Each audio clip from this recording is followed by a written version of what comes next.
এই যে আমরা কেবলটা ব্যবহার করব, আর্থিংয়ের যে কেবলটা ব্যবহার করব, এর সাইজটা কত সাইজের দিব। যদি এটা হয় 10 মিলিমিটার স্কোয়ার, ধরি যে আমরা এটা 10 মিলিমিটার স্কোয়ার ইউজ করছি, তাহলে অবশ্যই এই ইসিসিটাও হবে কত আমাদের 10 মিলিমিটার স্কোয়ার। তো এই বাসবারের সাইজটা কত হবে। তাছাড়া কিন্তু আমরা কপার বার, তারপরে হচ্ছে কপারের যে রড আছে, এই রড বা হচ্ছে কপার ওয়্যার বলি আমরা, কপার ওয়্যার, এগুলোও ব্যবহার করতে পারেন।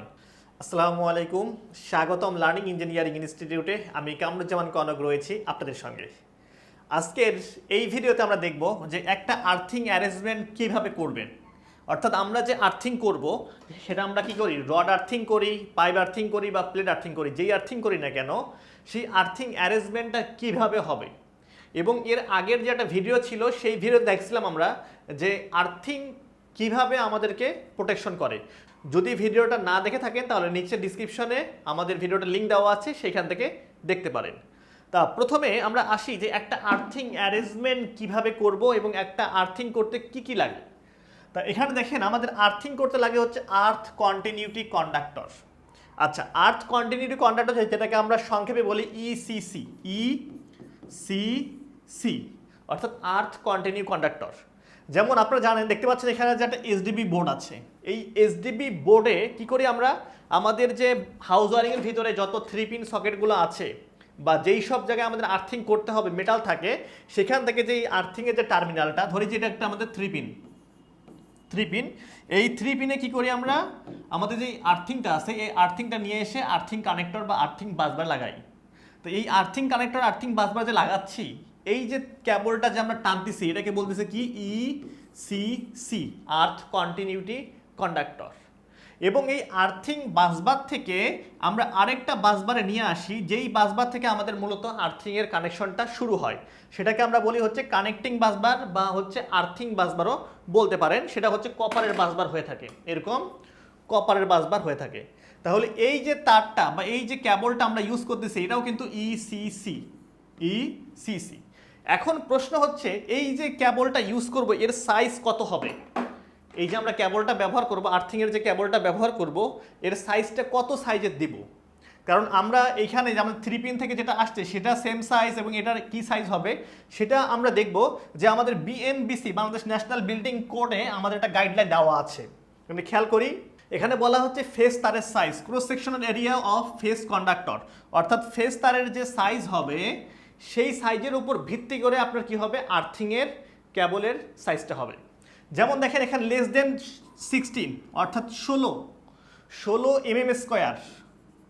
স্কোয়ারের নিচে যদি আপনার কেবল হয় তাহলে same as the cross sectional area of face conductor, অর্থাৎ আর্থিংয়ের সাইজটা, অর্থাৎ ইসিসি যে সাইজটা আছে এই ইসিসির সাইজটাও সেম হবে।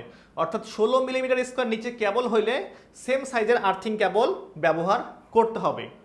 এইখানে অনেকেই বলতে পারেন যে স্যার অর্ধেক দিলেও তো হয়। আচ্ছা, অর্ধেক হবে, কখন হবে সেটা পরে হবে যদি এর থেকে বেশি হয়। যদি আপনার কেবল সাইজ, ফেস কেবল সাইজ 16 থেকে 35 হয় তাহলে হবে আপনার আর্থিংয়ের সাইজ 16 আর যদি আপনার 35 থেকে উপরে হয়, 35 মিলিমিটার স্কোয়ার তার উপরে হয়, তাহলে হচ্ছে হাফ, অর্ধেক।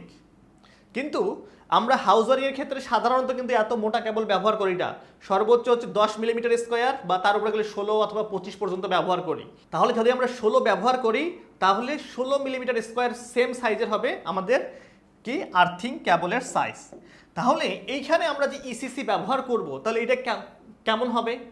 তা আমরা যে এই 3 পিন যে সকেটটা ব্যবহার করছি, যদি এই 3 পিনের ফেস যে কেবলটা আমরা ব্যবহার করি সেটা আমরা সার্কিট ব্রেকার থেকে নিই, ধরি যে এই সার্কিট ব্রেকার থেকে আমরা এই ফেসটাকে দিলাম, আর নিউট্রালটা দেই কোথায় থাকে, আমাদের নিউট্রাল থেকে। কারণ আমরা জানি যে 3 পিন থেকে পাওয়ার লোডগুলো কি আমাদের সরাসরি যায়, সরাসরি এসডি বোর্ড থেকে পাওয়ার লোডগুলো যায়, সেটা এসির হতে পারে। এখন এইখানে যদি ফেস তারের সাইজ যদি আমাদের 4 হয় তাহলে এইখানেও আর্থিংও 4 হবে, নিউট্রালও 4 হবে। আবার ফেস তারের সাইজ যদি 2.5 হয়, কারণ আমরা সাধারণ যে ফ্ল্যাট টাইপ, এটা তো হচ্ছে রাউন্ড টাইপ, যদি আমরা ফ্ল্যাট টাইপ ব্যবহার করি, এই যে ফ্ল্যাট টাইপ যদি আমরা, সেখানে আমরা কেবল দেই কত 2.5, তাহলে যদি 2.5 দেই ফেস, তাহলে কি হবে আমাদের আর্থিংও হবে কি 2.5, অর্থাৎ ফেস তারের যে সাইজ হবে আর্থিংয়ের সেম সাইজ হবে। তাহলে এই পর্যন্ত আমরা বুঝলাম যে 3 পিন থেকে আমাদের যে ইসিসিটা আসতেছে, আর্থ কন্টিনিউ কন্ডাক্টরটা আসতেছে, সেটা কিন্তু সেম সাইজ হবে ফেজের।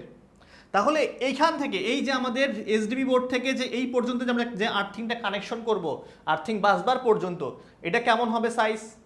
তাহলে এটা সাইজ হবে আপনার মেইন যে কেবল ইনকামিং হয়েছে, মেইন কেবল যে ইনকামিং করছেন অর্থাৎ এই এসডিবি বোর্ডে যে কেবলটা ইনকামিং করছেন, যদি এটা হয় 10 মিলিমিটার স্কোয়ার, ধরি যে আমরা এটা 10 মিলিমিটার স্কোয়ার ইউজ করছি, তাহলে অবশ্যই এই ইসিসিটাও হবে কত আমাদের 10 মিলিমিটার স্কোয়ার। তাহলে সহজ কথায় বা সহজ ভাষায় আমরা বলতে পারি যেইখানে ফেস তারের সাইজ যেইটা হবে আর্থিং তারের সাইজটাও সেটা হবে। একবারে ক্লিয়ার? তা এরপরে আমাদের আর্থিং অ্যারেঞ্জমেন্ট করতে গেলে এইখানে একটা বাসবার আছে, দেখেন দেখেন এইখানে একটা বাসবার কানেক্ট করছি, যেটা হচ্ছে বাসবার সাপোর্টার দিয়ে আমরা ওয়ালের পাশে লাগাই, কারণ আমরা এই যে এই অ্যারেঞ্জমেন্টটা করি হচ্ছে এসডি বোর্ডের নিচে, যাতে হচ্ছে আমরা সেখান থেকে আর্থিংটা কানেকশন করতে পারি।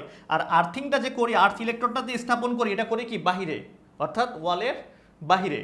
তো এই বাসবারের সাইজটা কত হবে এটা দেখার আগে আমরা একটু দেখি যে আপনারা জানেন যে আমাদের প্রফেশনাল ইলেকট্রিক্যাল হাউস ওয়ারিং একটা কোর্স আছে, যেই কোর্সের ভিতরে আমরা এই আর্থিং থেকে নিয়ে হাউস ওয়ারিংয়ের A to Z শিখে থাকি। শুধু আর্থিং না, সিসিটিভি ক্যামেরা, তারপর লাইটেনিং প্রোটেকশন, বজ্রপাতে হলে সেই প্রোটেকশন, আর্থিং, তারপর হচ্ছে কন্ডুইট ওয়ারিং, তারপর হচ্ছে cable calculation, load calculation, basic electricity, সব কিছু আছে। যদি আপনি এই কোর্সটা করতে চান তাহলে আপনি অনলাইনেও করতে পারেন, যারা টুকটাক কাজ জানেন বা কাজ পারেন বা দেশের বাইরে আছেন তারা অনলাইন কোর্সটা করতে পারেন। আর যারা সরাসরি এসে শিখতে চান, অর্থাৎ আপনাদের হাতে সময় আছে, আপনাদের হাতে সময় আছে, হাতে কলমে শিখতে চান, তারা আমাদের ঢাকা ব্রাঞ্চে এসে শিখতে পারেন। নিচের যে ফোন নাম্বার আছে সেই ফোন নাম্বারে যোগাযোগ করে কোর্স করতে পারেন। তাহলে এই যে বাসবারটা ইউজ করব, এইটা যে ইউজ করবো এটার সাইজ কত হবে? এটার কারেন্ট ক্যাপাসিটি হবে কি আপনার এইখানে যে কারেন্ট ক্যাপাসিটি আছে, ধরেন যে যদি আমরা 10 মিলিমিটার স্কোয়ার ব্যবহার করি তাহলে আমরা 63 এম্পিয়ারের মতো কারেন্ট পাই। তাহলে এরকম কারেন্ট ক্যাপাসিটির এই বাসবারটা হইতে হবে। তবে সর্বনিম্ন যে সাইজটা আমরা ব্যবহার করি 20 মিলিমিটার ইন্টু 10 মিলিমিটার, এইটা সাইজ ব্যবহার করি। এরপরে যে কানেকশনটা দেই সেটাকে আমরা বলি হচ্ছে কি আর্থিং লিড। এখান থেকে এই পর্যন্ত যে নিয়ে আসি এটাকে বলি হচ্ছে কি আমরা আর্থিং লিড, আর্থিং লিড বলি এটাকে। তা আর্থিং লিডটা আমরা এরকম কপার বার ব্যবহার করতে পারি এবং আমাদের যে নর্মাল কেবল আছে এই কেবলও ব্যবহার করতে পারি। তা আমরা একটু বিএনবিসির গাইডলাইনটা ফলো করি। গাইডলাইনে বলা আছে যে কোনটা আপনি ব্যবহার করতে পারবেন। এখানে দেখেন আর্থিং লিড হিসাবে এই যে আর্থিং লিড ব্যবহার করছি না, এটা আর্থিং লিড হিসাবে আপনি পিভিসি ইনসুলেটেড কেবল ব্যবহার করতে পারবেন, যে নর্মাল যে কেবল ব্যবহার করছি এটা ব্যবহার করতে পারবো, বা স্ট্যান্ডার্ড কপার কেবল উইদাউট ইনসুলেশন, অর্থাৎ ইনসুলেশন ছাড়া কিছু কপার কেবল আছে, ইনসুলেশন নাই, যেমন দেখবেন পল্লী বিদ্যুতের যে অ্যালুমিনিয়ামের কেবল পাই নিউট্রালে, এই এরকমই কিন্তু কপারের, সেটা ব্যবহার করতে পারবো। তারপরে হচ্ছে কপার স্ট্রিপ বা কপার বার, এটা ব্যবহার করতে পারবো। এবং এরা বলছে মোস্ট কেসে প্রেফারেবল হচ্ছে পিভিসি ইনসুলেটেড কেবল, অর্থাৎ পিভিসি ইনসুলেটেড কেবলকে সে সবসময় প্রেফার করছে। তাছাড়া কিন্তু আমরা কপার বার, তারপরে হচ্ছে কপারের যে রড আছে এই রড বা হচ্ছে কপার ওয়্যার বলি আমরা, কপার ওয়্যার, এগুলোও ব্যবহার করতে পারেন। এবং আরেকটা জিনিস বলা আছে এখানে যে আমরা যে এই যে লিডটা ব্যবহার করব, এই আর্থিং লিড বা ওয়্যারটা অবশ্যই অ্যাটলিস্ট দুইটা হতে হবে, দুইটা হতে হবে। এবং সর্বনিম্ন সাইজ, এটা কিন্তু সর্বনিম্ন সাইজ, আপনি ইচ্ছা মতো কম দিবেন এরকম না, সর্বনিম্ন সাইজ হচ্ছে 4 মিলিমিটার স্কোয়ার, 4 মিলিমিটার স্কোয়ার সর্বনিম্ন সাইজ আপনাকে ব্যবহার করতে হবে। তাহলে আর্থিং লিড হিসাবে কি ব্যবহার করতে পারি আমরা? এই যে কপার স্ট্রিপটা আছে এই কপার স্ট্রিপটা বা কপারের ওয়্যারটা, এগুলো আমরা আর্থিং লিড হিসাবে ব্যবহার করতে পারি। এটার কারেন্ট ক্যাপাসিটি হবে কত আমাদের? যে আমাদের মূল যে কারেন্ট আছে সেই মূল কারেন্টের ক্যাপাসিটির মতো হতে হবে। তা সাধারণত আমরা যেটা ব্যবহার করি ম্যাক্সিমাম ক্ষেত্রে, আমরা এইখানে যে কপার ওয়্যার যদি ব্যবহার করি, এইটা ব্যবহার করি 2 অথবা 1 নাম্বার গেজ, স্ট্যান্ডার্ড ওয়্যার গেজের ওয়্যার গেজ 2 অথবা 1 নাম্বার ওয়্যার গেজের তামার তার ব্যবহার করবেন এখানে। আর দ্বিতীয়ত যদি আপনি এরকম কপার বার ব্যবহার করেন বা কপার স্ট্রিপ ব্যবহার করেন তাহলে 20 মিলিমিটার ইন্টু 3 মিলিমিটার, অর্থাৎ এইটা হবে কত 20 মিলিমিটার আর থিকনেসটা হবে 3 মিলিমিটার, এরকম কপার বার ইউজ করবেন। এবং যদি আপনার কারেন্ট ক্যাপাসিটি বেশি হয় তাহলে এর সাইজটাও বেশি হবে, অর্থাৎ কারেন্ট ক্যাপাসিটির উপর নির্ভর করে এটা আপনাকে করতে হবে। এরপরে আমরা আসবো হচ্ছে আর্থিং যে ইলেকট্রোডটা আছে সেই ইলেকট্রোডটা, আর্থিং ইলেকট্রোডটা। তা আর্থিং ইলেকট্রোড আমাদের বিএনবিসি অনুসারে আমরা 3 ধরনের পাই, একটা হচ্ছে রড আর্থিং, একটা পাইপ আর্থিং এবং প্লেট আর্থিং। তো এই রড আর্থিং, পাইপ আর্থিং এবং প্লেট আর্থিং কীভাবে করবেন এটা আমরা নেক্সট যে ভিডিওটা আছে সেই ভিডিওটা দেখব। তাহলে যদি আজকের এই ভিডিওটা আমাদের ভালো লেগে থাকে তাহলে অবশ্যই লাইক এবং শেয়ার করবেন। আর এখন পর্যন্ত যদি আমাদের চ্যানেলটা সাবস্ক্রাইব না করে থাকেন তাহলে অবশ্যই সাবস্ক্রাইব করবেন। আর সর্বশেষ একটি কথা আমি বারবার বলি যে নিজে ভালো থাকবেন, অপরকে ভালো রাখবেন। ধন্যবাদ।